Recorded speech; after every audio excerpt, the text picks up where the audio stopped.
Hello student, this is Pankaj Kumar. Welcome to Bullseye channel. Student, in this video we are going to learn about the planning, which is very important chapter in your BST. Students, whenever we have to prepare for BST, then at least 5 things which you have to bear in mind always prepare करते हैं.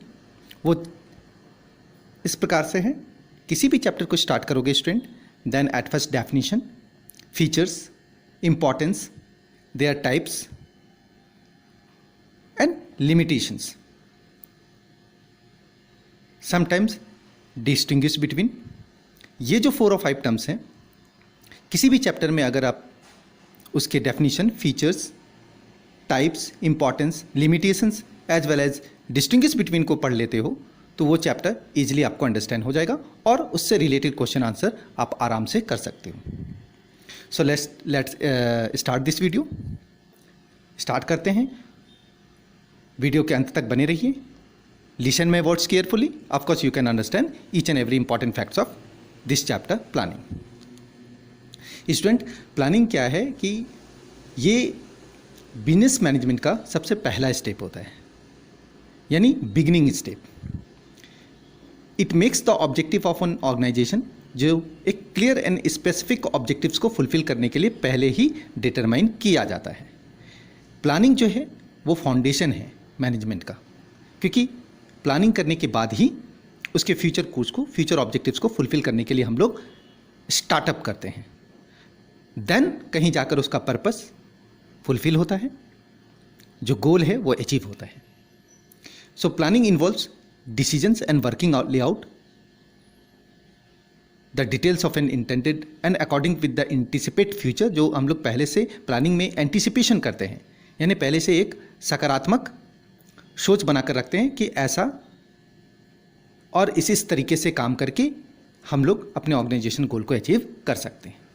एक अच्छा planner, अगर हमारा plan okay रहता है, अच्छा रहता है और फॉर्चुनेटली प्लान के अनुसार सारा काम होता है, तो ऑब्वियसली ऑर्गेनाइजेशन के गोल को अचीव किया जा सकता है. स्टूडेंट, फीचर्स ऑफ प्लानिंग पे आते हैं. Planning is purposeful activity. हमेशा हर एक प्लान का अपना एक उद्देश्य होता है जिसकी पूर्ति की जाती है, यानी गोल को अचीव किया जाता है. हर एक ऑर्गेनाइजेशन, फर्म और कोई भी इंस्टीट्यूशन है तो वो ज़रूर किसी न किसी प्लान से स्टार्टअप किया जाता है और प्लान का एकमात्र उद्देश्य उसके पर्पस को फुलफिल करना होता है. प्लानिंग प्रोवाइड करता है बहुत सारे मैनेजिंग फंक्शंस को, मैनेजरियल एक्टिविटीज़ को, जो उसके बेसिक फंक्शंस को फुलफिल करने में हेल्प करता है. Planning is pervasive in nature. ये व्यापक नेचर पे होता है, यानी हम लोग इसके through different size, types, layers, levels, इन सभी चीज़ों को स्टडी कर सकते हैं. प्लानिंग शुड बी फ्लेक्सिबल, यानी अगर कोई किसी कारणवश से अगर ऑर्गेनाइजेशनल ग्रोथ में या उसके वर्किंग ऑर्डर में किसी तरह की परेशानी आती है तो तुरंत प्लान को चेंज कर दिया जाता है और अल्टरनेट प्लान का रीएक्टिवेट किया जाता है, जिससे काम में किसी प्रकार का अवरोध ना हो और without any hindrance objective of the organisation goal can be achieved. Planning जो है वो कंटिन्यूस प्रोसेस होता है, यानी प्लान बनाकर रुकना नहीं है, प्लान को एक्टिवेट हमेशा करते रहना है. डिसकंटिन्यू होने पर प्लान की जो एक्टिवेशन एनर्जी है वो लेस हो जाती है, डिक्रीज हो जाती है. इस वजह से काम स्लो हो जाता है और जो डिज़ायर्ड ऑर्गेनाइजेशनल गोल है वो अचीव नहीं होता है. इसीलिए प्लान को हमेशा कंटिन्यूस प्रोसेस में रखना चाहिए. प्लानिंग जो है वो फ्यूचरिस्टिक होता है, क्योंकि वो फ्यूचर को लेकर के बनाया जाता है. फ्यूचर की सोच को फुलफिल करने के लिए ही एक इमेजिनेटिव वे रेडी किया जाता है, जो फ्यूचरिस्टिक एक्शन के थ्रू, यानी काम करने के थ्रू भविष्य में उसे सफल बनाने का प्रयास किया जाता है. प्लानिंग जो है वो चॉइस पे भी डिपेंड करता है. वेरियस अल्टरनेटिव चॉइस होते हैं प्लानिंग के, कि अगर फर्स्ट प्लान सक्सेस नहीं हुआ तो एक अच्छा प्लानर, एक अच्छा बिजनेस मैनेजमेंट के जो कर्ता होते हैं, जो बिजनेस को एक अच्छा बिजनेसमैन एक अच्छे प्लानिंग के जरिए ही काम करता है, क्योंकि उसे ये पता है कि अगर किसी वजह से अनफॉर्चुनेटली उसका प्लान सक्सेसफुल नहीं होता है तो वो तुरंत अल्टरनेटिव ऑप्शंस पे जाता है, यानी दूसरे प्लान को रीएक्टिवेट करता है। इस तरीके से हर एक प्लान के बदले में दूसरा एक प्लान रेडी रखता है, चॉइस रेडी रखता है, सो दैट किसी तरह का हिंड्रेंस या इरेगुलरिटी ना हो। प्लानिंग जो है वो इंटेलेक्चुअल एक्टिविटी है, वो वाइज डिसीजन के साथ किया जाता है, अच्छी सोच के साथ किया जाता है, एफिशिएंट सोच के साथ किया जाता है, जो कहीं ना कहीं किसी न किसी रूप में जब कभी उसकी ज़रूरत होती है, whenever they need, then they can modify, they can innovate, they can change, they can choose their alternatives so that the goals of organization can be achieved. तो इस तरीके से प्लानिंग के फीचर्स में कि ये पर्पसफुल एक्टिविटी है, it provides all the basis function, managerial function, planning is a pervasive in nature, planning should be flexible, planning is a continuous process, planning is futuristic in nature, all these are. Now student, next we will talk about the importance of planning. Planning makes objectives clear and specific. पहला point क्या है कि planning जो है वो objective को clear और specific बनाता है. प्लानिंग जो है इट मेक्स एक्टिविटीज मीनिंगफुल, उसको मीनिंगफुल भी बनाता है, क्योंकि एम्प्लॉयज और जितने भी मैनेजिंग कोऑर्डिनेटर लोग हैं वो इस चीज़ के इंपॉर्टेंस को अंडरस्टैंड करते हैं और वो जानते हैं कि ऑर्गेनाइजेशन गोल को अचीव करना है तो हमें प्लान के अनुसार ही काम करना होगा. प्लानिंग रिड्यूस करता है रिस्क ऑफ अनसर्टेनिटीज़ को, यानी आने वाली असंभावनाओं को, अवसरों को अगर हम प्लान के अनुसार करते हैं तो डिजायर्ड मैनर के अनुसार काम करने पर ऑर्गेनाइजेशन गोल को in short span of time come energy से अचीव कर सकते हैं. और अगर हम प्लान के अगेंस्ट में काम करते हैं तो अनसर्टेनिटीज बढ़ जाती है. प्लान एक डिसीजन मेकिंग है, डिसीजन के अनुसार चला जाता है टारगेट को अचीव करने के लिए. इसमें असामयिक सिचुएशंस पे हम लोग बच जाते हैं जाने से, यानी जल्दीबाजी में कोई काम नहीं करते और बिना उद्देश्य का कोई काम नहीं करते. प्लानिंग जब हो जाता है तो हम लोग प्लान के अनुसार आराम से और पर्पस के अनुसार, उद्देश्य को पूरा करने के अनुसार ही काम करते हैं, जिससे हमारा डिसीजन बेकार नहीं होता. प्लानिंग एक तरह का कोऑर्डिनेशन देता है जिससे कॉमन गोल को अचीव किया जाता है.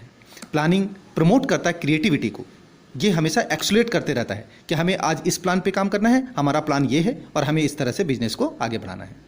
प्लानिंग टोटल प्रोवाइड्स करता है बेसिक कंट्रोल को और फ्यूचर में उसके अनुसार परफॉर्मेंस किया जाता है और एक्चुअल परफॉर्मेंस के आधार पे ही प्लानिंग बिजनेस को अचीव किया जाता है या उसके ग्रोथ रेट को आगे बढ़ाया जाता है.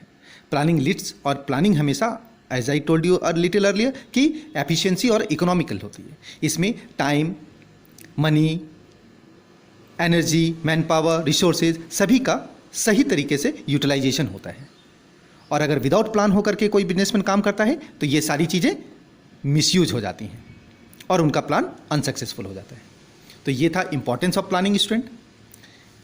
प्लान के बहुत से टाइप्स हैं student, like goals, objectives, policies, procedures, programmes, rule, method and budget. Goals जो है वो आप जान रहे हो, वर्ड इसका मतलब ही है एम्बिशन, टारगेट. ऑब्जेक्टिव उसके उद्देश्य की पूर्ति के लिए होती है. पॉलिसी, स्ट्रेटेजी और नीति, प्लानिंग में बहुत सारी पॉलिसीज बनाई जाती हैं, स्ट्रेटेजी बनाई जाती हैं जिससे उसे एक्टिवेट किया जाता है कंटिन्यूस मोड में. प्रोसीजर होता है, काम करने का तरीका होता है, मेथड होता है और एक विशेष प्रोग्राम होता है जिसके थ्रू किसी एक ऑर्गेनाइजेशन का या फर्म का जो एक्टिवेशन है, काम करने का जो वे है वो अचीव किया जा सके. उसमें कुछ रूल्स होते हैं. रूल्स इसलिए बनाए जाते हैं जिससे कोई एम्प्लॉय या फिर जितने भी लोग हैं टॉप लेवल के, मिडिल लेवल के और लो लेवल के, सभी एक साथ मिलकर कोऑर्डिनेट होकर काम करें. क्योंकि रूल्स जो है वो तीनों ही लेवल के लिए एक समान होता है. रूल रिजिड होते हैं और उसको फॉलो ना करने वाले को पनिश किया जाता है. मेथड होता है जो इंडिविजुअल होता है, जो इंडिविजुअल ट्रिक्स को इंडिकेट करता है. हर एक एम्प्लॉय अपने अपने तरीके से काम करना चाहता है. हो सकता है किसी का तरीका शॉर्ट स्पेन ऑफ टाइम में बहुत ज़्यादा यूजफुल हो, कंपनी उसे प्रमोट करती है. वैसे ही बजट होता है जो कंपनी सारे एफिशिएंट लोग मिलकर के बनाते हैं, जो अकाउंटिंग ईयर में उस चीज़ का एक लेवलिंग एक्टिविटी बनाता है, जो वीकली हो सकता है, मंथली हो सकता है, हाफ ईयरली हो सकता है या ईयरली हो सकता है, जो उसके रेवेन्यू और एसोसिएशन कॉस्ट को बताता है, जिससे ऑर्गेनाइजेशन के ग्रोथ रेट को ग्राफिकली सरमाइज किया जा सके और उसके अनुसार फुलफिल किया जा सके। So student, now not the list, limitations के बारे में भी जानेंगे कि किस तरीके से आप जानते हो कि एक सिक्के के दो पहलू होते हैं, अगर कहीं मेरिट है तो डिमेरिट्स भी होगा।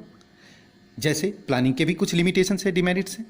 हम लोग जानते हैं कि उसके स्टेप्स, हर एक स्टेप्स में हम लोग काम कर रहे हैं। फर्स्ट स्टेप में प्लान को सेट करते हैं, ऑब्जेक्टिव्स गोल को सेट करते हैं, आफ्टर दैट उसको आइडेंटिफाई करते हैं वेरियस तरीके से। थर्ड स्टेप में उसको एक्टिवेशन डिटरमाइन किया जाता है प्लानिंग को प्रीमाइसेस के जरिए, और फोर्थ स्टेप में उसको रेगुलेट किया जाता है अल्टरनेटिव ऑप्शंस के थ्रू। फिफ्थ स्टेप में उसको फॉर्मुलेट किया जाता है प्लान के जरिए, सिक्योरिटी दी जाती है। इस तरीके से डिफरेंट स्टेप्स में प्लानिंग को सक्सेसफुल किया जाता है। बात करते हैं लिमिटेशंस की, तो लिमिटेशंस ऑफ प्लानिंग में भी आपको 4 और 5 points you have to bear in mind कि प्लानिंग कभी कभी क्या होता है, रिजिड होता है, एक रिजिड फ्रेमवर्क होता है। लोगों को प्लान के अनुसार ही काम करना होता है, वो प्लान के अगेंस्ट में नहीं जा सकते। दूसरी बात, कभी कभी प्लान इतनी ज़्यादा रिजिड हो जाती है कि उससे एक्टिवेशन पे असर पड़ता है, टाइम ज़्यादा लग जाता है, एनर्जी ज़्यादा लग जाता है, इकोनॉमिकली भी वो महंगा हो जाता है। इस वजह से लॉसेस हो सकते हैं, क्योंकि एक तो देखा जाए कि प्लान जरूरी नहीं है हर एक बिजनेसमैन का प्लान सक्सेसफुल हो, ऐसा कोई सर्टेनिटी नहीं रहता है। इसीलिए कभी कभी cost in terms of money, time या एफर्ट्स के मामले में प्लान अनसक्सेसफुल हो जाता है। इसमें एक्यूरेसी कम हो जाती है, जिससे फॉरकास्टिंग या जो एंटीसिपेशन होती है या सरमाइजेशन होता है वो रॉन्ग हो जाता है, और इस वजह से ऑर्गेनाइजेशनल ग्रोथ धीमी पड़ जाती है और शटडाउन लेना पड़ता है। तो समटाइम्स प्लानिंग के लिमिटेशंस के कारण प्लान को स्टॉप किया जाता है और अल्टरनेटिव चॉइस के थ्रू रीएक्टिवेट कर ऑर्गेनाइजेशनल गोल को अचीव करने का प्रयास किया जाता है। तो इस तरह से students, I have explained definition of planning, features, importance, their types, steps and limitations of planning. You watch and listen this video again and again, so that each and every point, if you listen 2 or 3 times, then of course you can bear in mind. Thanks for watching.